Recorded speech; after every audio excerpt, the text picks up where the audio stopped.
Hey guys, welcome back to another video here on Adah Earrings. Today we're going to be ranking my top 10 jewelry creations after 1 year of being a self-taught jeweler. I recently hit my 1 year anniversary of being a self-taught metalsmith and beginning this journey. If you don't know me, my name is Rebecca Clark. I'm a faith-based multidisciplinary artist specializing in jewelry. So today we're going to be ranking my top 10 jewelry creations while giving you a little bit of the behind the scenes, my thought process, designs, little details that you guys might have not seen on the channel. Let's get to it. Starting off, number 10, the heart ring. This was a part of my first metalsmithing project where I made a couple of rings. I made 3 simple bands. One was a gold-filled ring, 2 sterling silver bands, and then the heart ring. It was just a really cutesy, simple ring that I wanted to attempt, even though this was my first time soldering. In fact, I didn't even intend for the heart to be off-centered. I initially was going to have the heart be a symmetrical piece where it stood straight up, but as I soldered it, the tension of the ring ended up pushing it to the side, which I ended up liking a lot more than the symmetrical heart design. So it was a happy little accident and I loved it being off center. This heart ring is in the beginner silversmith projects where I actually take you along with me, where I make these pieces and show you guys my process. Ranking this at number 10 just because this was my first attempt at soldering, even though there was a little bit of a mistake that happened. It ended up being one of my favorite pieces for a while and I ended up selling a lot of these. Number 9, Nancy's custom earrings. This was actually my first metalsmithing custom, which technically wasn't metalsmithing, but we'll get into that. My coworker had this earring that she loved and lost the pairing to like 10 years ago, I think she said, and she held on to it in case she found something like it, or she could just have it remade later on, which is what she ended up doing with me. She asked if I was able to make a pair of earrings based off of the one that she kept, and just by looking at it, I knew, oh, I could make that. I actually took this custom on before I was able to even solder just because I knew the project wouldn't require any soldering. Her reaction to it was absolutely amazing, and still to this day when she wears them at work and people compliment her, she always is like, oh, Rebecca made them. Oh, Rebecca makes jewelry.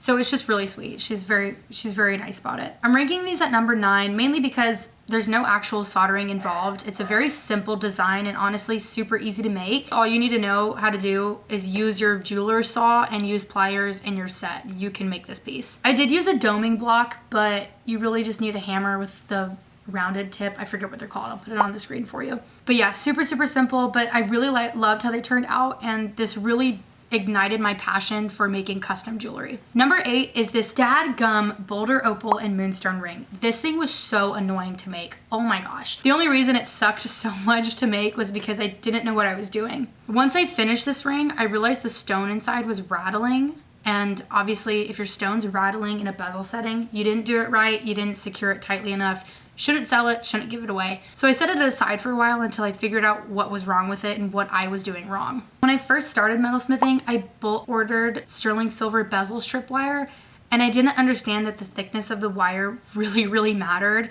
So I ordered too thick of bezel wire, so it was impossible to set stones. I only had a burnisher and a bezel rocker, so I was trying to set these stones with this super thick wire and trying to do it by hand. I literally could not do it. Like a month later, I ended up scrolling upon this jeweler who was using a hammer and punch on their bezel designs, which was the first time I had ever seen that. So I was like, okay, maybe I can try that with my pieces. So I went to Home Depot, I got basic punches in different sizes and used the hammer that I already had at home. I was finally able to have the stones not rattle or rock, and I knew I had actually set the pieces correctly. This is definitely my favorite Western style ring I've ever made, but after playing around with bezel jewelry, I found that I really don't enjoy it. I like the look of Western style jewelry and like the Western cowgirl, cowboy, Native American aesthetic. I really like it, but I don't like making it. It's just not my creative style. I do absolutely adore the colors from this ring and found this to be my favorite silversmith ring that I've made. So it's at a number 8. Number 7, Zach's chain. This was my first Figuro chain that I made. I made one before as my practice solder project. It was probably the worst thing I've ever made in my life. It was atrocious. I think I scrapped it actually. I literally cannot find it for the life of me. But I made it with 24 gauge wire, and if you know anything about jewelry making, way too thin of wire to be making a chain. I don't know what I was thinking. This was my first Figuro chain. I made this for my boyfriend for our anniversary. This chain took like 2 weeks to make, mainly because I work full-time as a server. It was so painstakingly long, but the end product was so worth it. After him wearing it for a while, I did realize that I probably should have gone for, again, a thicker gauged wire. Literally just 1 or 2 gauges up though, but that's more of a personal preference. I'm not so insanely happy with it just because some of the links aren't as perfect as I'd like them to be. Therefore, I find it to bother myself, but anyone who's not a jewelry maker wouldn't be able to really tell the difference. This was actually like my 6th or 7th project jewelry making wise. Number 6, my dad's wedding set. I adored and still adore this ring specifically. My favorite part is the matching aspect of all of these pieces. This is under the how to make a wedding set from scratch, matching herringbone bands. Personally, the men's band specifically is my favorite and what I'm really ranking out of this. It was just a really cool twist, no pun intended, on a classic design, and it just adds like a nice detail to an otherwise simple band. Plus, it was for my dad's birthday and he wears it all the time. It's just awesome to see my dad wear jewelry that I made. And it really was my first like professional looking piece that I had made. I'm very proud of it. So I'm ranking that as number 6. Number 5, this is the flush set men's band. This is a ring I made recently actually. I recently did a custom flush setting on the inside of this men's band. I'm really proud of how it turned out. It was such a clean flush setting. And it just really is such a cool hidden detail, especially for someone who doesn't like flashy, colorful stones. They really like a simple design, but want to have that personal aspect to it. And it adds a really cool hidden detail to a simple, minimal design, making it one of a kind, even though it's still such a simple piece. I would love to do this again, but like as a mother's ring version. So like a wedding band, but like a bunch of different gemstones of all your family members. That would be so cool. We're going to be ranking that at number 5. Number 4, Anna's custom.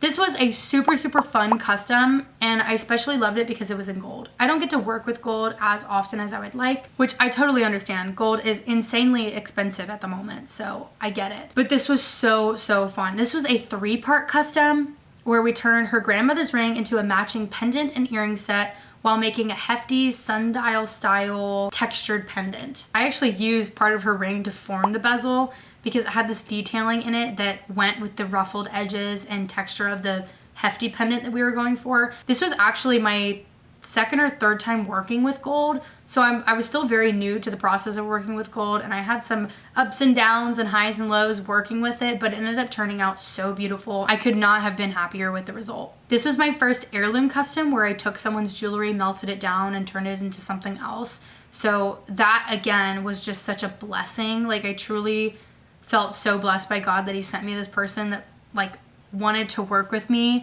and wanted to have this custom made by me. Like it was just such a blessing. And the girl that I did the custom for was so insanely sweet, and it was super fun to work with her because she was just so excited and she loved jewelry as much as I do. So it was just really cool to interact with her. She's awesome. Love you, girl. Ranked at number 3, we have the Adah earrings.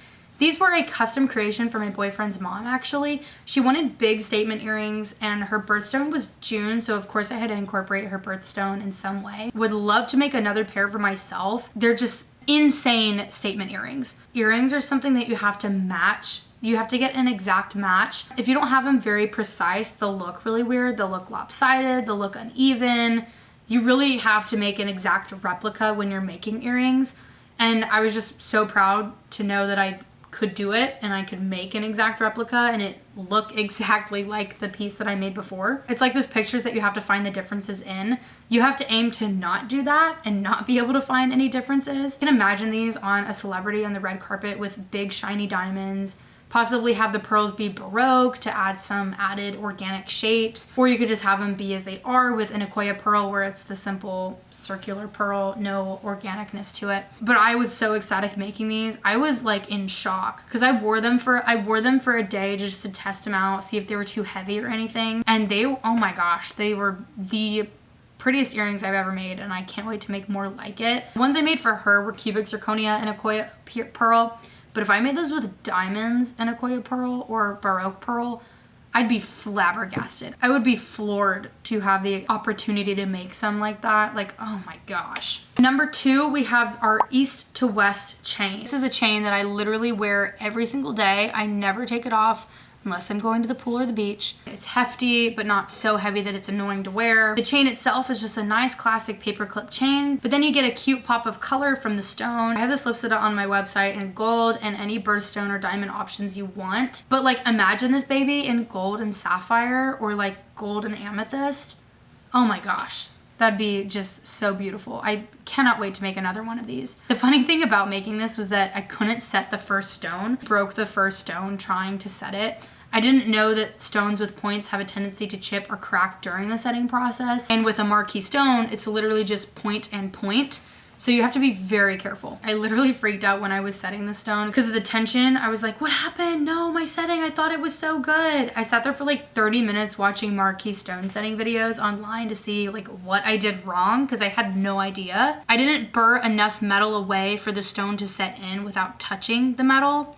Because when you're stone setting, if your stone is touching the metal, it will chip or crack or break. Basically, the goal during stone setting is to have none of these sharp edges or tips or points of a stone to be touching metal. Otherwise, you're risking cracking, breaking, damage, etc., etc. And then again, of course, with it being a chain, it's a very tedious process making a chain, but it's so worth it. And I really love the stone in it. It just adds that cool little detail. Our final piece, ranked at number 1, is our engagement style ring. I'm actually wearing the model ring right here. This has to be at my number 1 spot. Just finished a gold version of this with slightly larger side stones, all lab grown diamonds, and I'll show a little bit of a glimpse here. But I can't put that at my number 1 because I finished it after the 1 year mark, so I feel like it's kind of cheating. This bad boy incorporates literally every bit of technique and knowledge I've learned in the past year. It incorporates flush setting, actually even bezel setting because of how the stones are laid, claw prong setting, forming the ring entirely from scratch, from melting the metal down to rolling it out, fashioning and forming our components. It was all done by hand. This has been the goal from the beginning, was to create engagement rings and make eclectic, higher end, fine jewelry people would want to have as their engagement ring or their wedding ring, or jewelry that they pass down to their children and their children's children. Having this be the way to end off my first year being self-taught in jewelry is just amazing. It's genuinely is such a blessing, and all the glory goes to God. Truly given me a job to support this small business. He's given me the customers, he's given me the opportunity, the passion, the talent. Like, all the glory goes to God. And I'm just so ecstatic that I was able to make this baddie after only 1 year of being a self-taught jeweler. That all concludes our ranking of the top 10 jewelry creations I've made after 1 year of being a self-taught jeweler. If there's something on my page that you think should have been on this list or ranked differently, let me know down below in the comments. I would love to know what your opinions are, which pieces you liked the most.